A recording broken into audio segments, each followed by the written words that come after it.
The Monday after the All-Ireland finals, hurling and football, it is traditional for the winning teams to bring the cup to the children's hospitals in Crumlin and Temple Street, and the annual visit to the hospitals from the winners is a huge chance to raise some awareness around the brilliant work that happens at the children's hospitals in Ireland. But they're also in need of help. If you head to templestreet.ie, you'll be able to see how you can donate and help at the Children's Health Foundation at Temple Street. Today, we're delighted to be dropping in virtually on Temple Street to help some of the patients there talk to their heroes. We're going to hear from the Director of Nursing at Temple Street in a moment as well. But first, I'm delighted to say we're joined by Philly McMahon and Dessie Farrell. Gents, you're both very welcome. Philly, if I can start with you, 8 All-Ireland medals is a pretty serious haul. Has it dawned on you that that's like an all-time great achievement?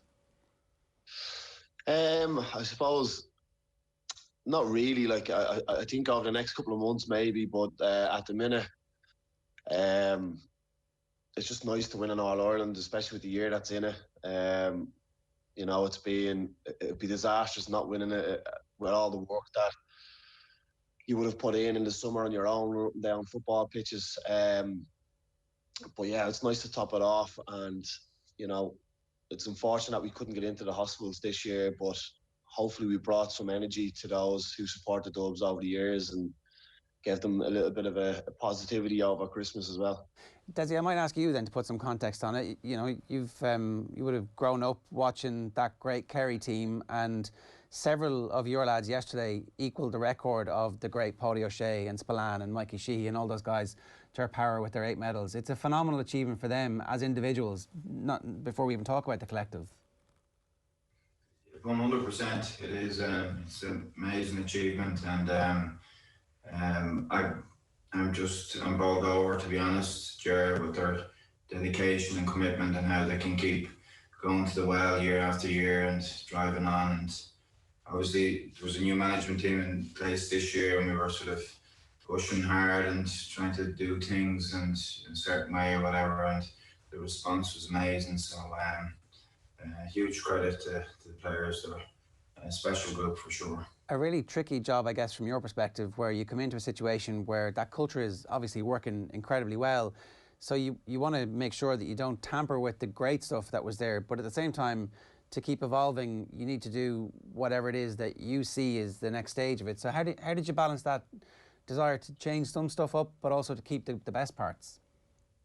Yeah, I think it was obviously Jim and his management team had done a brilliant job previously. Pat Gilroy before him, so there was a rich legacy, so to speak, and they had a lot of really good stuff in place, of course, and then the players themselves, as I keep mentioning, were unbelievable. But I think we set our stall out at the start of the year to try to continue to evolve, and if this team was to stagnate, that could be trouble for us, you know. So we spoke about that at our very first meeting, that need to continue to evolve, to that continuous improvement. That evolution was really important to us, and we tried to go after that this year. And again, amazing credit to players in their application and diligence around that type of thing. It was phenomenal.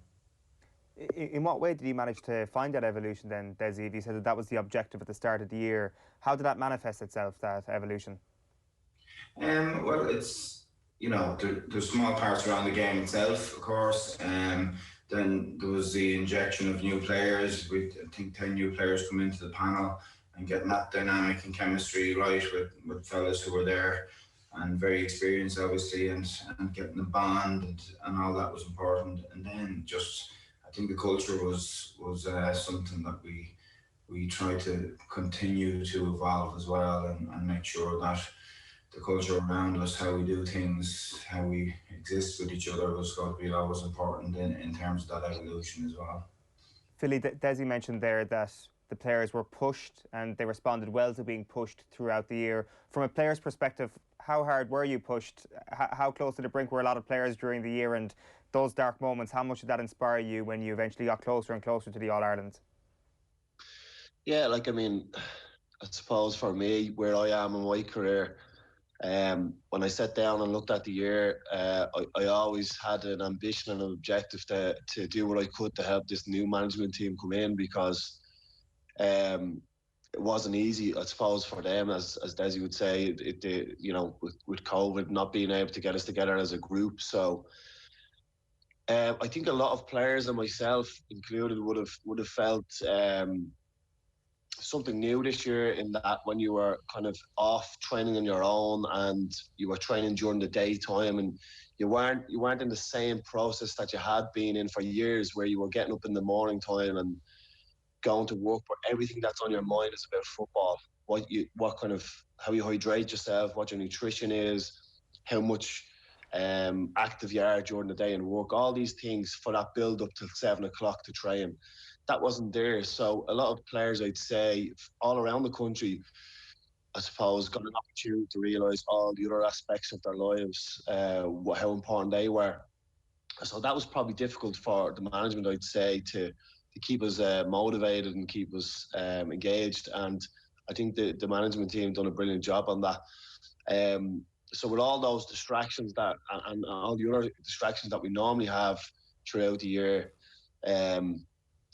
you know, it was just great that we got the time together when a lot of other sports and a lot of different levels of sports couldn't. So it was important for us to realise what we represented, and the management made us never forget that we had the opportunity to do things that not an awful lot of people could do, and we tried to grasp that every time we got a chance to get together. Yeah, Dessie, will you talk to us about April and May and like that bit where all of a sudden the whole world is re-establishing what we hold dear, what our values are, what's actually important, what am I going to spend time on, and obviously the day-to-day life and the business of staying safe was far more important than anything else for people. At some point, you need to make football part of what's going to happen again, but in the right way. That must have been tricky enough. Yeah, look, I think it was about perspective for us, and you know, and the players have spoken eloquently about this afterwards. That, you know, it's very, very difficult year for many people. You know, a lot of people have suffered hardship, a lot of loss, a lot of suffering has gone on, sickness, illness, loved ones lost, that type of thing, and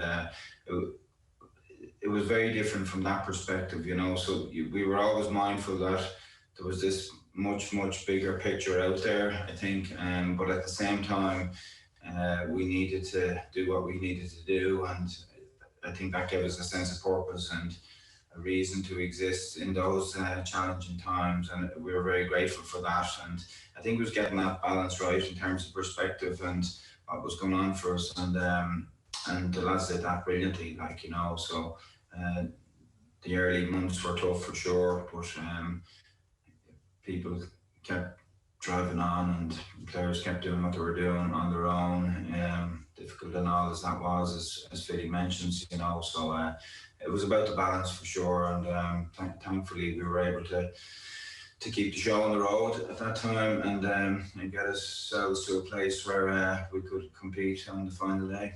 What was the message at half-time, Dessie, when you are going to be down a man for the first 8-9 minutes of the second half? What actually happens in the changing room at that point? Not a lot, to be honest.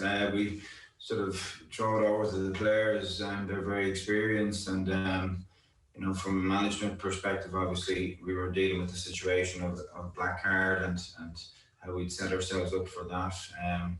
But again, you know, these players have been through a lot, and while there was new players obviously in the midst, the older experienced lads really stood up, the likes of Philly, James McCarthy, Fento, Johnny Cooper. You know, they've been through a lot, have seen a lot, and it was those lads that steadied the ship and made sure that we came out in that second half, and we're set up in the right way and had the right attitude and the right approach. And I think the big thing was that we weren't going to take a step back. You know, it was obviously that was going to be a test for us that next 10 minutes, and it was important for us to manage our way through that and come out the right side of that if we could at all. And I think the lads did that brilliantly and set us up for victory in the end, perhaps. How was half-time for you, Philly? Obviously, there was a bit of needle going down the tunnel at the break. Yeah. There was a nice bit of energy at half time for us. So obviously, I was a part of the group that were, I suppose, potentially going to be coming off the bench, and it was important for us to get in and give some information to the other lads that we might have seen in the stands, and then just get our heads around that this could be a tight game, that it might even go into extra time. So just to keep focused and do a little warm up in the area, and then give that feedback to the lads and give them every chance going out for the second half. Is it just a bit of trash talk with the Mayo lads when you're running down the tunnel? Obviously, there's a nice rivalry and a familiarity built up over the last decade. Yeah. As I mentioned on RTE, they asked Murch to do the elf on the shelf, and he wouldn't do it, so they got pissed off, But no, yeah, look, it's just the way it goes. A bit of banter in the tunnel, and we're all men. We push and shove, and we get on with it, and it's just another little element of the game. It's nothing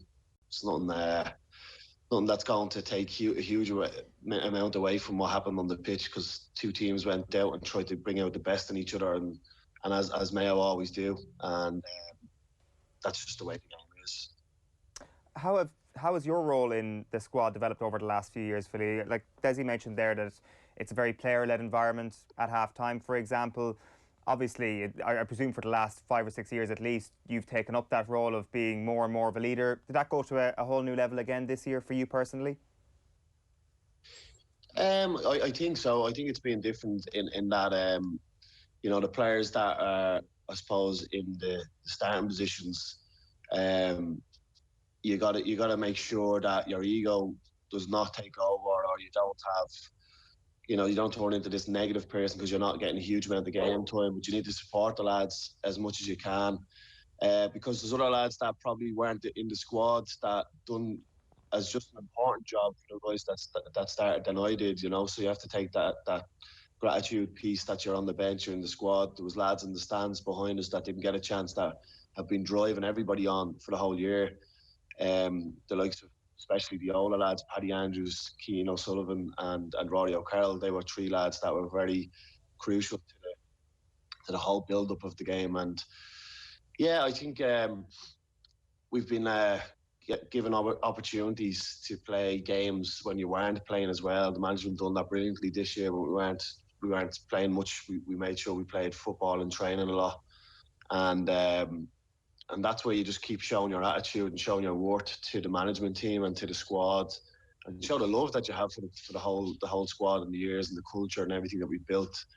That you don't take energy away, that you add to it. So it's been a really informative year for me. It's like there's loads of learnings every time you get a chance to get amongst the group, and this year was a special one for me in terms of learning.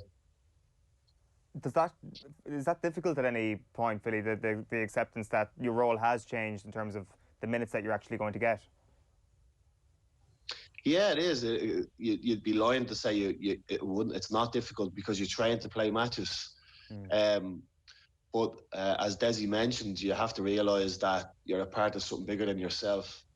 And again, when you reflect on it and you get the opportunity to help that team get over the line, and what that brings to your wider community, that always outweighs any kind of selfishness or ego that you might develop from not playing. We're just going to make contact with Temple Street. There's just a little bit of an issue with the line at the moment, but I did want to ask you about this process of visiting the hospitals. Dessie, this obviously would have been your first year doing it, but I'll never forget Jack McCaffrey last year doing an interview where he talked about people saying visits to the hospitals put sport in context, but actually it's the opposite to that. When you see what sport can bring to people and you see the importance of it, and that line has really resonated over this part of the last 4 or 5 months when sport came back and under very strict protocols. We've managed to have an All-Ireland final in hurling and football, and we see the underage games going back now, while the rest of the world is undergoing, real proper turmoil on a multitude of different levels. Sometimes we do actually forget that an outlet is a very important psychological release valve for all of us. Yeah, for sure, Jared. it's been a very, very strange year, and you know, obviously the initial part of the lockdown was really tough because if you're a sports fanatic like most of us are, not having anything to watch or to engage with was really tough. And it was brilliant to be able to slowly but surely put the games back on, and you know, have a plan for the year, and see what was coming at you from our perspective. So it wasn't easy, and we were very conscious that, you know, as I mentioned at the start, you know, there was a lot of things going on for a lot of people, and maybe in some small way, sport and Dublin football was important to people, and give some succour and some comfort in some small way, and in its own little way that gave us some sort of inspiration, motivation, and it was about that bigger picture, that higher purpose perhaps. And in a challenging year, we felt grateful to have something to come together around, and to give us purpose, and as you know, Philly talked about, and some of the senior lads there, that it was important to have that higher purpose and that sense of perspective around everything we did this year. Right, I think we can go over to Temple Street. I think Ruby is with us. Ruby, good morning to you. How are you? Oh, we got Ariana with us. Hey, Ariana, how are you? Good. Whereabouts in Dublin are you from, Ariana? Good. You're from Swords, right. And you're 6 years of age, is that right? Yeah. Ah, very good. And it turns out you're a big Dublin fan. I can see you've got your jersey on. Do you play football? Yeah. No, right. Well, maybe this is the time to get you in, because we've got two absolute legends of the game. Dessie Farrell, who has become one of the very rare people who has managed All-Irelands at minor, under-20s and senior, and Philly McMahon, who's got 8 All-Ireland medals. So, Ariana, this is top-level stuff here. Have you got any questions for the lads? Or Philly, would you like to talk to Ariana? Oh, Ariana, first of all, I have to say I absolutely love your name. Thank you. And I hope you're having a lovely Christmas so far, and you're going to get loads of presents off Santi. What's on your list, Ariana? Rocky Top. Right, very good. And have you been good? Yeah. Well, look, that's all anybody can ask for, I think. I think everybody's a little bit anxious this week because they're not sure if they've been good enough, but I've no doubt you have. Philly, you go into the hospitals every year and you see people like this who are sick, obviously, and you bring cups and you bring a bit of joy to them.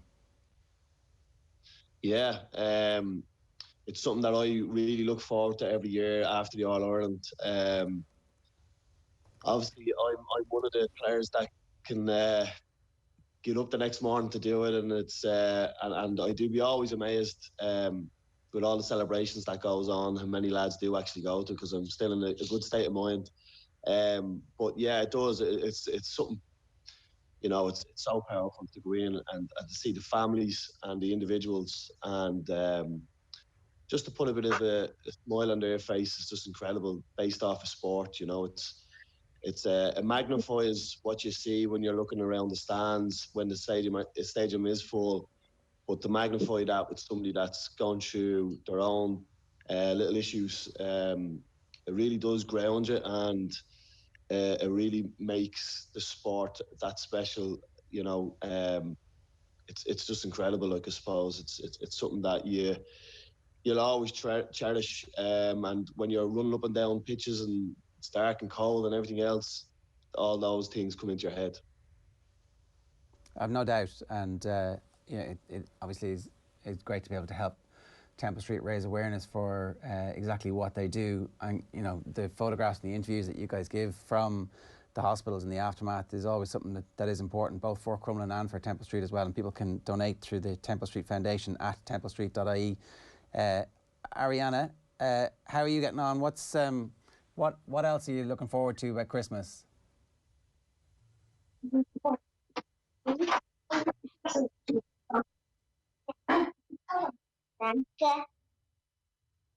Excellent. I think we're just having a little bit of trouble with the sound to Temple Street, so we might try and fix that and see if we can speak to John over there. I think that's coming up next, so we're going to speak to John Doyle there as well. So if anybody wants to get involved this morning, 0879 180 180 is the number there.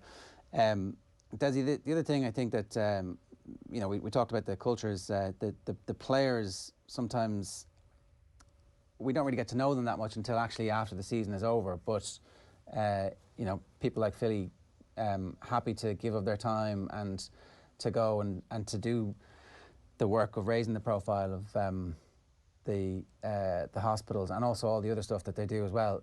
Maybe that's something that the rest of the country takes a little bit for granted or doesn't know that much about. Yeah, look, there's, you know, the players are brilliant in that fashion.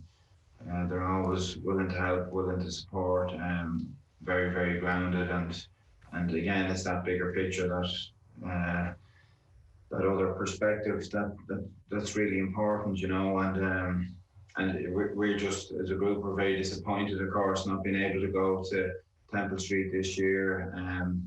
It's become a tradition in recent years, and unfortunately, we're not in a position to do it this year. But a big shout out to all the staff of Temple Street and you know, all the frontline workers this year. It's a hugely challenging time for everybody, but particularly you know, for any of us who've had kids, the thought and the notion of a sick child is something that's deeply, deeply moving, and the people there do amazing work, and we're very grateful for all that they do and the contribution that they make. We've got John Doyle with us now, the porter at Temple Street. John, good morning to you. How are you?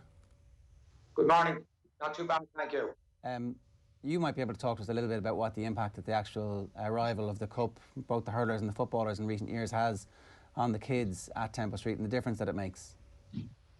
Well, I suppose on behalf of Temple Street and Crumlin and all across CHI, we all know that the euphoria after the holding of football finals is so immense. It's a great recognition for the lads, and it's also a great recognition that they come in and give their time freely to all our patients across CHI. We know this year has been difficult, but I have to commend each and every member of the GAA community for making it actually happen. Ariane and Ruby here this morning. We're all still ecstatic about the win. And as I say, there's nothing better than the visit of the McCarthy or Sam McGuire on the Monday to actually lift the spirits in town there. Yeah, and again, like, it has been a really difficult year at the front lines, you know, so you're dealing with sick kids, but you're also dealing with all the precautions around COVID, which means that parents frequently, it's one parent for a limited amount of time. It's never the two parents. It's never the ability to kind of give comfort to these kids. So your role and the role of the people who are there at the front lines is absolutely magnified in an already tense and emotional situation for most people. Well, we've seen this year, obviously, that we've followed the NEPID guidelines to the letter of the law. Healthcare has still continued to function to the best of its ability. And yes, it's been rather strange not being able to do the usual things that you normally would be doing. But even by following the guidelines that we've become accustomed to, we can still give back that unique CHI feeling to our patients and parents. So that hasn't gone away, thank God. John, we saw Ariana there in the Dublin jersey. Was there a lot of Dublin jerseys around on Saturday? Was there joy around when they got over the line and won the All-Ireland? Well, as I suppose you know that our population comes from 42 counties of Ireland, so we were trying to keep it very much low-key. There's always the victory team, and there's also those who don't make it. I suppose yesterday we went around and seen the delights, and obviously all the Dublin patients and their staff and parents. We also see it to have a quiet word and a nice word with the Mayo supporters and their children as well, because for us, healthcare is about the whole of Ireland and not just Dublin or Mayo. Yeah, it's obviously you got to try and maintain some level of fairness, but like, it's, you know, I'd say a lot of the staff are Dubs fans, and it sounds like you might be one too. Well, as I'm saying is this is just a phenomenal achievement that's gone on, and as I say, I am massively proud of being a Dub. I think each and every person acknowledges the work that the management team have put into it, and more importantly, the players, because they just seem time upon time to lift themselves and lift the whole country, if you want to call it. And as I say, I think at the end of the day, I think the whole country respects to this wonderful Dublin team. Well, listen, you're doing great work, and if anybody, as I said, if anybody wants to donate, it is tempostreet.ie is the place to do that. We're going to speak with Charlotte Dare in just a minute, but I do want to say thanks to Dessie for getting up this morning and coming on and doing this, and also to you, Philly, as well. And look, it is a phenomenal achievement, and congratulations to you both. One last question for you, Dessie. Now, I wonder, there's been a lot of conversation and a lot of noise about what the future holds for the GAA, and I'm sure you had to tune a lot of that out, while at the same time being aware of the fact that it was going on in the background. So do you need to address with the players what the debate raging about the future of Dublin and the question about funding and population and all that, or do you just completely try and park that and not have it be an impact for you? Yeah, I think that's what we have to do, Ger. It's you disengage with that because it can end up being a distraction. I think I made the point after the game, and I know the players aren't in a position to say this themselves, and by their nature they wouldn't, but I think a lot of the narrative is inaccurate, that they haven't seen what the commitment and the dedication is like up close and personal over the last 12 months from these players. It's immense, you know, and you know, I just think there's a disservice done in many ways to these special bunch of players, and that's what sport is about in many ways. The essence of great teams is there's something special about them, and they're a pretty phenomenal group in terms of how they keep applying themselves, how they can continuously go to the well and seek out more and get more of themselves, and I'm sorry for them in many ways that narrative is out there, you know, and you know, we get it, of course, we understand it. It's important to have that debate about the GAA and the future of the GAA, and we don't want to stifle that or stymie that, but in some situations I think it's lost what these great players have done, and how they have become such a special group, and you know, I'm just happy maybe to give that a nod in that particular direction this morning, and thanks for asking the question. But for me, it's about the players, and they're an amazing group, and it's a special era for Dublin football. I remember all the barn years that we had, and this era is special, and they're a special bunch, and we're very grateful for them. All right, Dessie, good stuff. Philly, thanks a million for joining us as well this morning. Cheers, lads.